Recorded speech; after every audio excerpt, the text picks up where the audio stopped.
everybody. Welcome to the Rotary Club of El Paso Winefest Curbside May edition. We're out here at Holy Grail, North Mesa and Mesa Hills.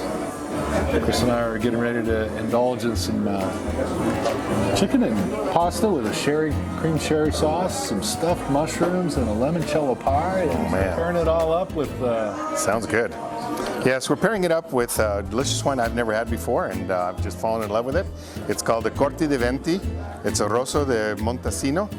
And I learned a new term today. I've never heard it before. First of all, it is a DOC. One of the important things when drinking Italian wine. I believe there's a little over 300 DOCs, wines that have been designated DOC.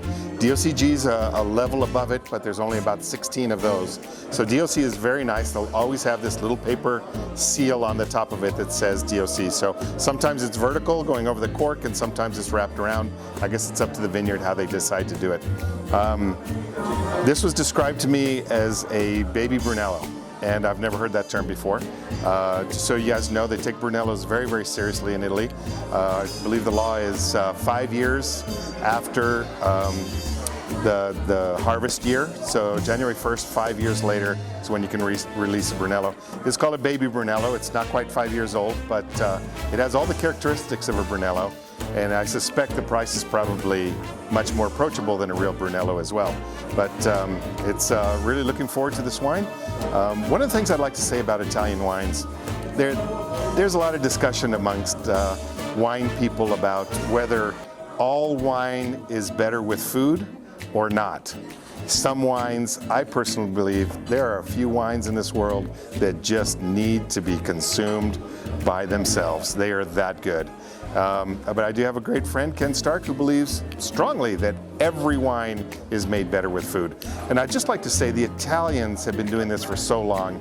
Pretty much all Italian wine is really, really made to go with food. And I'm really looking forward to seeing if this is one of them. I'm pretty sure it's going to be.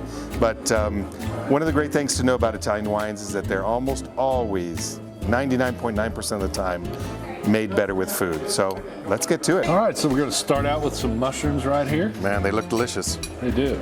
Stuffed with, what was it, some cheese and some sour cream? Some herbs. Looks like maybe some breadcrumb or a little sausage on there maybe.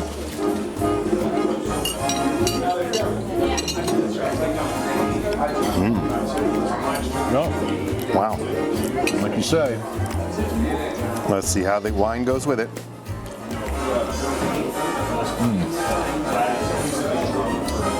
You know, I used to think I didn't like Italian wines. But when you start pairing it with food, beautiful.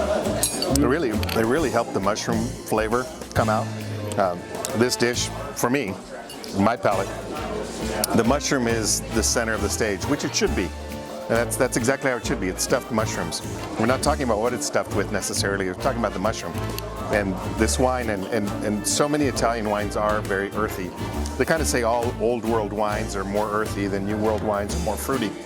Well, one of the descriptors for earthy is forest floor, and the second one on the list is mushrooms.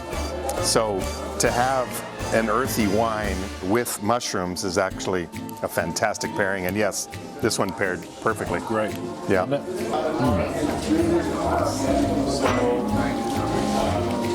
Oh, wow. This goes for chicken and pasta there. It's like water, you know, and like you almost couldn't taste the wine anymore. It made the mushrooms taste better. It's fantastic. Really good. This looks delicious. I'm a big pasta fan, and this looks like... I'm excited to be getting an Italian dish. You know, we haven't had anything Italian. And right. Italian and wine, they go so well together. Okay, I'm going to try to get a little bit of everything in my first bite. A little pasta, a little cheese, a little mushroom. Some chicken in there. Get some chicken in there. Get that all together.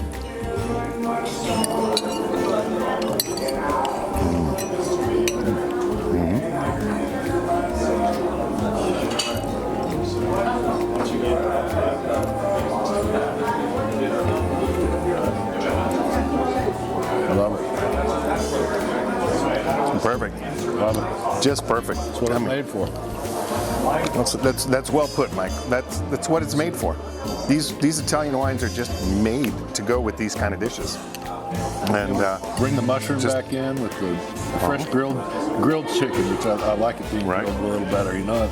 And I'm kind of excited about this month's pairing too. For me, on my level, I didn't pick the wine this time. This wine was picked by the restaurant, and I always prefer that. I'd like them to pick the wine because they know their wines and they know their food and they know what goes really well together. And I'm real excited because this is a whole brand new experience for me. This is really, really good. It really is about the wine when you come here to Holy Grail. And since they moved here, they now have a full kitchen, which I'm really excited about to get to experience the place. Well, that's one of the beautiful parts about Tuscany.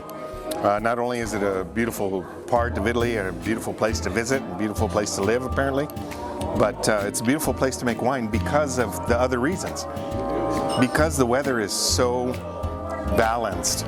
It's not too hot, not too cold, not too wet, not too dry. And it comes out with these really balanced wines. Not too much acid, not too much alcohol, not too much fruit, not too much earth. It's just kind of all balanced in there together. Tannins are just right, kind of a little on the lower side, which is what they're for because it's hard to pair food with tannins. It's just excellent. It's excellent wine. You guys are really going to enjoy it. And if you've been to Italy, you know that they're going to finish their meal with usually a limoncello shot. Well, Al Frank put a spin on it, and he served us with a limoncello pie. So everybody will get a piece of that. Remember, this is your dessert, so it's after your wine and all that. Well, I'm curious to see how it would pair. I think I know the answer, but I'm going to try it anyway and see if this actually pairs. And, let's see. Very good.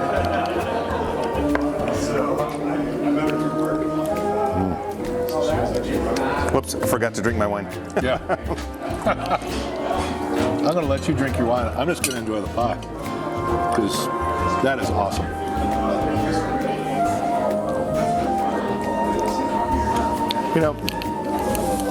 Not something I would ever choose to do. It wasn't bad, actually. It worked fairly well, but I'd really suggest if you have something else, or you don't have to drink at dessert, I mean, you can just have water or something like that.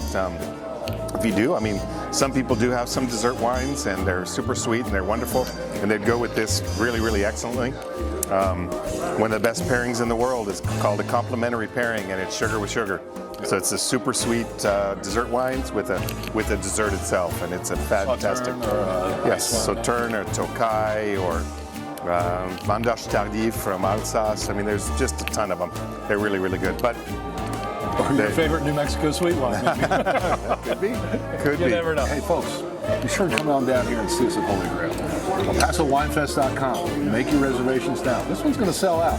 This is really, really good food and an awesome wine to go with it. See you there. PasoWinefest.com. May 6th.